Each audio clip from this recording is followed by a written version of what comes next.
यह कहानी उपेक्षा के अंजाम पर आधारित है, जो उन सभी लोगों के लिए एक सीख है जो अपने प्रियजनों के प्यार को मामूली समझते हैं। बशीर अहमद की जिंदगी का हर लम्हा दूसरों के लिए जीते हुए गुजरा था। अपनी खुशियों को पीछे छोड़कर पत्नी और बच्चों के लिए दिन रात मेहनत करना, हर जिम्मेदारी निभाना, हर जरूरत पूरी करना, यह उसकी जिंदगी का हिस्सा बन चुका था। लेकिन जब उसने सब कुछ पूरा कर दिया, जब बेटियां अपने घरों को चली गईं, जब घर की दीवारें बच्चों की हंसी से खाली हो गईं, तब उसे एहसास हुआ कि वह खुद कहीं खो चुका था। पहले जो जरीना हर वक्त उसकी फिक्र करती थी, उसके खाने पीने, आराम और सुकून का ख्याल रखती थी, वही जरीना अब बदल गई थी। उसके लहजे की मिठास अब कड़वाहट में बदल गई थी। उसकी मोहब्बत अब शिकायतों में ढल चुकी थी। अब वह बशीर को एक बोझ समझने लगी थी, जैसे वह उसकी जिंदगी पर एक अनचाहा भार हो। घर की खामोशी अब उसे काटने को दौड़ती थी। पत्नी की बातों में वह इज्जत, वह अपनापन नहीं रहा जो कभी उसके लिए सुकून का कारण था। अब वह हर वक्त उसे हुक्म देती, कभी पानी भरने को कहती, कभी लकड़ियां लाने को कहती, कभी किसी और काम के लिए झड़क देती। बशीर खामोशी से सब कुछ सहता रहा, क्योंकि उसने सीखा था कि मर्द को सब्र करना चाहिए, मर्द को शिकायत नहीं करनी चाहिए, मर्द को बस जीना चाहिए दूसरों के लिए। लेकिन तन्हाई का बोझ बढ़ता जा रहा था। कमर झुक चुकी थी, हाथों में कंपन आने लगी थी। लेकिन सबसे ज्यादा जो उसे तोड़ रहा था, वह पत्नी की वह नजर थी जिसमें प्यार की जगह अब ऊब आ चुकी थी। रात के गहरे सन्नाटे में सब कुछ शांत था। चांदनी की हल्की रोशनी ठंडी हवा में कांप रही थी, और पेड़ों की परछाइयां जमीन पर अधूरे सपनों की तरह बिखरी हुई थी।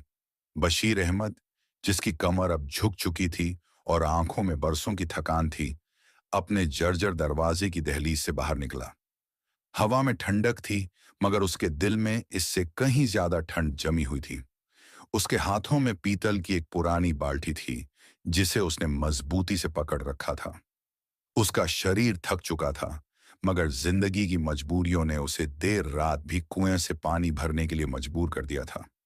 जल्दी करो बशीर, रोज की तरह आज भी देर मत करो। जरीना की आवाज घर के अंदर से उभरी। बशीर ने एक नजर अपने घर पर डाली। शायद उसे उम्मीद थी कि वह कहेगी, रहने दो, तुम थक गए हो, मैं किसी और से कह दूंगी। लेकिन ऐसा कुछ नहीं हुआ, क्योंकि उसकी पत्नी के लहजे में अब वह मोहब्बत नहीं रही थी जो बरसों पहले हुआ करती थी। बशीर अहमद ने सिर हिलाया, जैसे अब जवाब देने की भी हिम्मत न बची हो। वह धीरे धीरे कुएं की तरफ बढ़ा, जहां रात के साए और भी गहरे लग रहे थे। हर कदम पर जमीन की सख्ती उसके थके हुए शरीर को महसूस हो रही थी, मगर उसके लिए रुक जाना मुमकिन नहीं था। कुएं के किनारे खड़े होकर उसने रस्सी को मजबूती से पकड़ा। चांदनी रात में पानी की सतह चमक रही थी, मगर उसकी आंखों में जिंदगी की कोई चमक बाकी नहीं थी।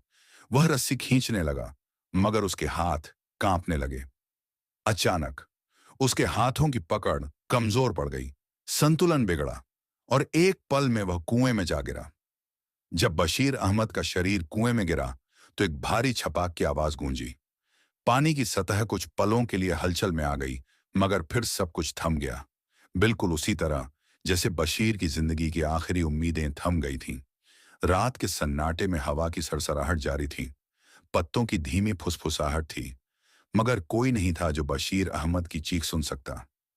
चांद की रोशनी कुएं के किनारे पर झिलमिलाने लगी, जैसे उसके अंधेरे में कोई सच दफन हो चुका हो।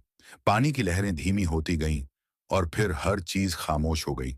कोई शोर नहीं, कोई हलचल नहीं, बस एक खामोशी थी। वही खामोशी जो बरसों से बशीर अहमद के दिल में पल रही थी। वह खामोशी जो उसकी पत्नी जरीना कभी सुन न सकी। वह खामोशी जो उसके वजूद की आखिरी निशानी बन गई। अगली सुबह सुबह हुई तो जरीना जागी, मगर उसे एहसास तक न हुआ कि बशीर अहमद घर में नहीं था। वह अपनी रोजमर्रा की जिंदगी में व्यस्त रही, जैसे उसके होने या न होने से कोई फर्क नहीं पड़ता। दरवाजे पर दस्तक हुई। बाजी, बशीर भाई कहाँ हैं? जरीना बेख्याली में, पता नहीं, शायद कुएं पर हों। जब सब कुएं की तरफ गए, तो वहां सिर्फ सन्नाटा था, एक ठंडा सन्नाटा, जिसमें बरसों की उपेक्षा और तन्हाई दफन थी। अब बशीर अहमद नहीं रहा, और जरीना, बस अकेले अपने आखिरी दिन गिन रही थी। पहले जो घर का हर कोना उसके आदेशों से गूंजता था, अब वहां सिर्फ सन्नाटा बचा था। पहले जो अपने पति को बेकार समझती थी, अब उसके बिना घर का हर लम्हा वीरान हो गया था। सुबह के समय वह दरवाजे पर बैठी और खाली आंगन को तकती रही। बेटियां अपने घरों में थीं, कोई भी मां की तन्हाई बांटने को तैयार नहीं थी। बब पानी भरने के लिए भी उसे खुद जाना पड़ता। अब कोई उसकी बीमारी में देखभाल करने वाला न था। अब कोई उसे चुपचाप सहने वाला न था। एक दिन वह कुएं के पास गई, जहां बशीर अहमद का आखिरी सांस उसके शब्दों से ज्यादा भारी था। वह वहां खड़ी रही, मगर अब उसके दिल में कोई कठोरता न थी। बशीर, अगर मैं एक बार तुम्हारी इज्जत कर लेती, तो शायद आज यह तन्हाई मुझे न खाती। मगर यह एहसास अब बेकार था। अब बशीर अहमद नहीं रहा था, और जरीना बस तन्हाई में अपनी जिंदगी के आखिरी दिन गिन रही थी। इस कहानी से हमें यह सीख मिलती है कि हमें कभी भी अपने प्रियजनों के प्यार और बलिदान को मामूली नहीं समझना चाहिए। जो लोग पूरी जिंदगी आपके लिए जीते हैं, उनकी कद्र करें, क्योंकि जब वे चले जाते हैं तो पछतावे के सिवा कुछ नहीं बचता। रिश्तों में प्यार, इज्जत और परवाह करना जरूरी है, क्योंकि उपेक्षा और लापरवाही सिर्फ रिश्तों को ही नहीं, बल्कि इंसान को भी खत्म कर देती है।